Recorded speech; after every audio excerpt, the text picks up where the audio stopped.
Perfect institute for civil engineers के इस video में आपका बहुत बहुत स्वागत है दोस्तों। Perfect institute for civil engineers के इस वीडियो में आज हम डिस्कस करने वाले हैं वर्कबिलिटी को मेजर करने वाले एक मोस्ट इंपॉर्टेंट टेस्ट को, जो कि है स्लम टेस्ट। दोस्तों, वर्कबिलिटी क्या होती है ये डिस्कस कर लेते हैं पहले, और उसके बाद हम स्लम टेस्ट के ऊपर भी जाएंगे। तो दोस्तों, वर्कबिलिटी होती है the ease with which we can mix, transport, place and compact to the concrete. मतलब कंक्रीट को हम कितनी आसानी से मिक्स कर पा रहे हैं, उसको ट्रांसपोर्ट कर पा रहे हैं, उसको प्लेस कर पा रहे हैं और उसको कॉम्पैक्ट कर पा रहे हैं, दैट इज कॉल्ड वर्कबिलिटी। और इसको मेजर करने के लिए बहुत सारे टेस्ट होते हैं दोस्तों। उनमें से एक इंपॉर्टेंट टेस्ट है जो कि हम साइट पे और जो हमारा कंक्रीट में जो प्लांट होता है वहां पर दोनों जगह पे परफॉर्म करते हैं।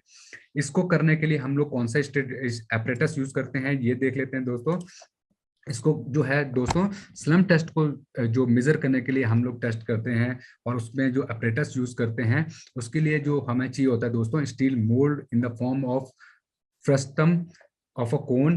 The internal dimension of the mould are, bottom diameter जो होता है दोस्तों 200 mm का होना चाहिए, टॉप डायमीटर जो है 100 mm का होना चाहिए, उसकी हाइट जो है 300 mm की होनी चाहिए। जो बॉटम टॉप होता है ना मोल्ड्स के, वो दोनों जगह से ओपन होने चाहिए। The thickness of the mold should not be less than 1.5 mm, 1.6 mm। ठीक है दोस्तों, 1.6 mm से जो है इसकी जो थिकनेस है मोल्ड की, उसकी कम नहीं होनी चाहिए, मतलब उतनी तो मिनिमम होनी चाहिए दोस्तों। उसके बाद चलते हैं, अब ये हम पढ़ तो रहे हैं लेकिन होता क्या है ये अपरेटस। अपरेटस में आपको दिखा देता हूँ दोस्तों। इस टाइप का जो है दोस्तों हमारे पास अपरेटस होता है। ये अपरेटस होता है जो हम लोग जनरली यूज करते हैं स्लम टेस्ट के लिए। और इसमें देखिए दोस्तों, ये जो हम लोग 300 mm हाइट पर देते हैं वो ये है। टॉप का डायमीटर दोस्तों हम मिनिमम 100 mm होना चाहिए, बॉटम का डाया 200 mm होना चाहिए। ये प्लेटफॉर्म है जो कि सॉलिड होना चाहिए नीचे से। और यहाँ पर जो है 0.2 mm थिकनेस की जो है ना दोस्तों प्लेट लगी होती है, जिसको कि हम पाँव से दबाते हैं। ठीक है, जब हम लोग टेस्ट परफॉर्म करते हैं, आगे मैं आपको दिखाऊंगा भी, तब भी हम लोग इसके ऊपर पाँव रखते हैं यहाँ पर। और जो थिकनेस है ये इसकी जो इंस्ट्रूमेंट की, वो एटलीस्ट 1.6 mm थिकनेस होनी चाहिए। ठीक है दोस्तों, तो ये है दोस्तों हमारा जो अपरेटस यूज करते हैं हम लोग इसमें, वो ठीक।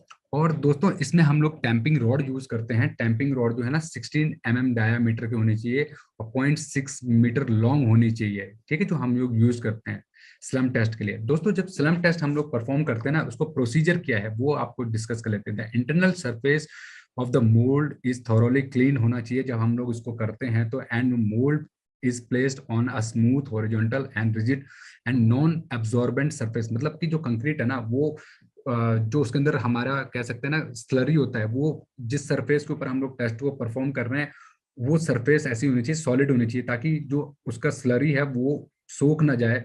अगर हम मिट्टी पे करेंगे तो पूरा का पूरा जो स्लरी है वो सोख, उसका जो पानी होता है, लिक्विड जो होता है उसके अंदर, वो सोख लेगी जमीन। तो एक सॉलिड सरफेस के ऊपर हमें करना चाहिए। The mould is held firmly in the place by standing on the foot piece before the concrete is filled in it. ठीक है दोस्तों, जब हम जो है उसके ऊपर करते हैं तो हम लोग ये जो क्वांटिटी सर्विस सीखना चाहते हैं, भारी भरकम फीस के कारण जो है वो अपना ये सपना पूरा नहीं वाले, तो दोस्तों मात्र 6,000 रुपए में जो है दिल्ली ब्रांच के अंदर, जिसमें कि आपको ये तीनों चीजें estimation, billing, tendering, complete quantity survey का पैकेज है दोस्तों। ठीक, concrete under under test is filled in the mould in 4 layers. जब हम कंक्रीट डालते हैं दोस्तों तो हमें 4 लेयर में डालना चाहिए, और ईच लेयर जो है ना हमारी दोस्तों वो कम से कम जो है 75 mm थिक होनी चाहिए, क्योंकि हाइट हमारी कितनी होती है दोस्तों 300 mm। ठीक है, 4 लेयर आएंगे 75 mm की, और ईच लेयर पे हम लोग कम से कम टैंपिंग रॉड से 25 टाइम जो है उसको वो कर टैंप करेंगे, ताकि जो हमारा कंक्रीट है वो आराम से उसके अंदर फैल जाए। ठीक है, अपरेटर्स के अंदर। After the top layer has been rodded, the concrete should be struck off level with the trowel. जब हमारा कंक्रीट भर जाएगा तो हम लोग ट्रैवल से जो है दोस्तों इसको ऊपर से स्मूथ कर देंगे। any mortar which has leaked out between the base plate and the mold is clean away। मतलब अगर कोई यहाँ से साइड से निकल रहा है कंक्रीट तो वो हम लोग साफ कर देंगे। मैं एक वीडियो के थ्रू भी आपको ये दिखाने की कोशिश करूंगा अभी।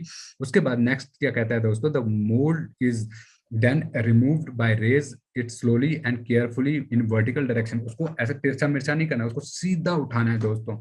On are removal of moulds of the concrete subside. ठीक है, slumps is measured immediately by determining the vertical distance in mm में हम लोग करते हैं between the height of the mould and that height of the point, highest point of the specimen being tested. तो ये दोस्तों इस टेस्ट को करने का प्रोसीजर है। मैं आपको एक वीडियो के थ्रू इसको समझाने की कोशिश करता हूँ दोस्तों।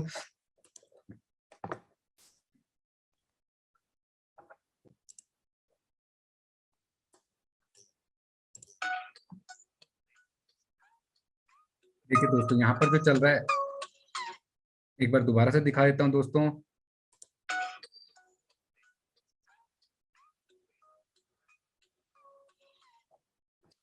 उम्मीद है दोस्तों ये वीडियो देख के ना आपको समझ में आ गया कि अपरेटस कैसा होता है और उसका जो मोल्ड है वो कैसे हम लोग को उठाना चाहिए। और जब आपने देखा दोस्तों कि उसमें जब कंक्रीट जब हम उसको उठा देते हैं तो तब हमें पता चलता है कि हमारा कंक्रीट किस टाइप का है।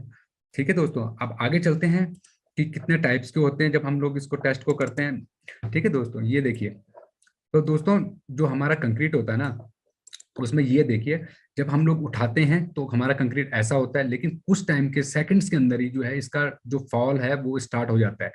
तो जो आफ्टर रिमूवल ऑफ मोल्ड जो है ना वो इस टाइप से हो जाता है। तो जो ट्रू, हमारे 3 कैटेगरी में हम लोग स्लम को डिवाइड करते हैं, ट्रू स्लम, शेयर स्लम और कोलैप्स स्लम। ठीक है दोस्तों, तो जो ट्रू स्लम है ना, उसमें जो है जब आपका कंक्रीट, जब आप अपना अपरेटस उठाएंगे तो वो इस टाइप का जो है शेप बनाएगा। दूसरा जो है शेयर, वो इस टाइप से जो है वो आपका लेफ्ट या राइट की तरफ या कहीं किसी भी डायरेक्शन में इस टाइप से वो झुक जाएगा।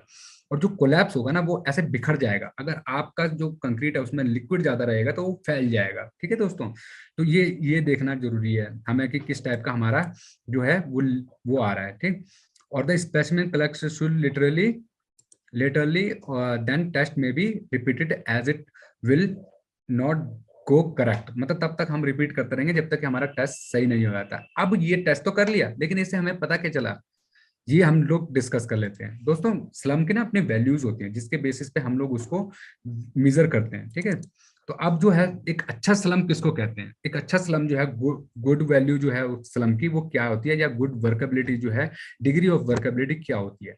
देखिए दोस्तों, compacting factor is suitable very low. अगर स्लम वैल्यू जो है आपका आ रहा है mm में 25 to 75, जब आपने टैंपिंग रॉड डाली उस पर, टैंप करने के बाद जब अच्छी तरह हो गया, जब आपने अपरेटस को उठा दिया, उसके बाद जब आपका स्लम जो है डाउन होने लगा, तब वो किस हाइट तक डाउन हो रहा है वो मेजर करेंगे हम लोग। टैंपिंग रॉड को उसके अंदर डालेंगे और देखेंगे कि कितना जो है उस पर रीडिंग आ रहा है। तो देखिए, अगर 25 to 75 है तो लो आ रहा है, 50 to 100 है तो मीडियम है, और 100 to 150 है तो हाई है। ठीक है दोस्तों, अब शूटेबिलिटी जो है वो कंक्रीट की क्या होती है, मतलब किस वैल्यू को हम लोग सही मानेंगे, किस वैल्यू को नहीं, या कहाँ पर हम लोग क्या यूज करते हैं। ठीक है, this method is generally adopted for determining the workability of concrete. जैसे कि हमने पहले भी बताया, mix in the field site work, it suitably only for the concrete of higher और मीडियम वर्केबिलिटी। हाई और मीडियम, अगर आपका कंक्रीट का बिल्कुल लो आ रहा है ना दोस्तों तो वो बेकार है, बेकार है, आप उसको यूज मत करिएगा साइड पे कभी। बहुत जनरली जो है, देखिए स्लम जो है 2 जगह पे टेस्ट होता है। एक जब आपका कंक्रीट जहाँ पे बनता है, प्रोडक्शन होता है वहां पर, और एक आपकी साइट के ऊपर मशीन आने के आरएमसी साइट पे आएगी तो वहां पर भी टेस्ट होता है। तो आपको दोनों जगह पे देखना है स्लम की वैल्यूज क्या आ रही हैं। एडवांटेज क्या है स्लम की, the advantage of slump test are given below. The apparatus is cheap, सस्ता होता है, पोर्टेबल है, सूटेबल फॉर साइट यूज के लिए। ठीक है, उसमें ऐसा कोई इतना कोई हार्ड और इतना कोई टेक्निकल इंस्ट्रूमेंट नहीं है, बहुत सिंपल इंस्ट्रूमेंट है। The difference in water contents of the successive batches of concrete of the same identical mix can be easily detected. अगर एक ही प्लांट से हम लोग ला रहे हैं तो उसमें हमें पता चल जाएगा कि कितना किसमें जो है ना वाटर कंटेंट है, वो पता चल जाएगा। ठीक, लिमिटेशन क्या है दोस्तों स्लम की, it is not suitable for the concrete in which maximum size of the aggregate is more than 40 mm। Aggregate का साइज अगर 40 mm से ज्यादा का है तो हम लोग उसको यूज नहीं कर सकते हैं। स्लम अगर इन केस,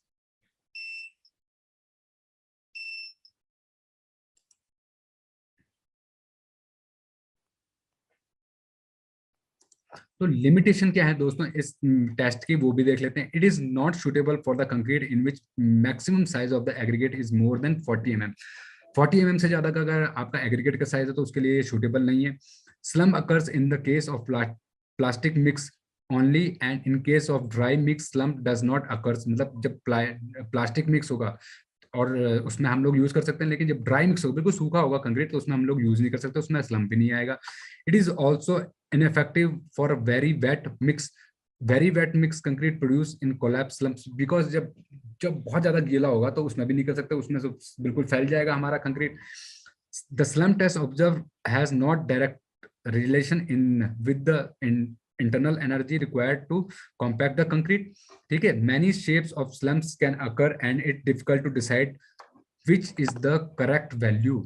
बहुत सारे जो है ना शेप्स बनती है उसमें, तो करेक्ट वैल्यू मतलब एक कह सकते हैं ना, जब स्लम्प गिरता है तो उसमें पता नहीं चलता कि हमें किस हाइट पे जो है उसको मेजर करना है। तो इसके लिए जो ना ये कई बार जो है ये हमें सही रीडिंग नहीं देता है। तो अब स्लम्प जो है दोस्तों हम IS 456/2000 के बेसिस पे करते हैं।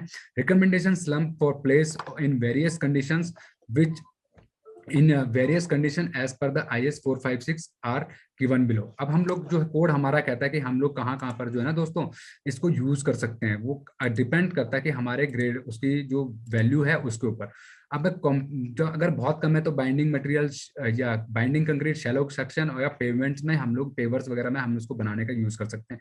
25 to 70% है लो डिग्री का वर्कबिलिटी का है, तो आपका जो mass concrete light reinforcement concrete slabs beams walls वगैरह में यूज कर सकते हैं, फ्लोर में यूज कर सकते हैं, हैंड प्लेस पेमेंट में, कैनाल लाइनिंग और स्ट्रिप फुटिंग में हम लोग यूज कर सकते हैं। अगर 50 to 100 के बीच में मतलब मीडियम आपका वर्कबिलिटी है तो heavy reinforcement section slab beams walls column pump concrete और जो ना स्लिप फॉर्म्स के ऊपर हम लोग इसको यूज कर सकते हैं। और अगर हाई वैल्यू है, बहुत ज्यादा हाई वैल्यू है, 100 to 150 के ऊपर है, तो ट्रेंच और इन सितु जो है हमारी जो पाइलिंग होती है हम उसके अंदर इसको यूज कर सकते हैं। तो दोस्तों उम्मीद करता हूँ ये वीडियो आपको पसंद आया होगा।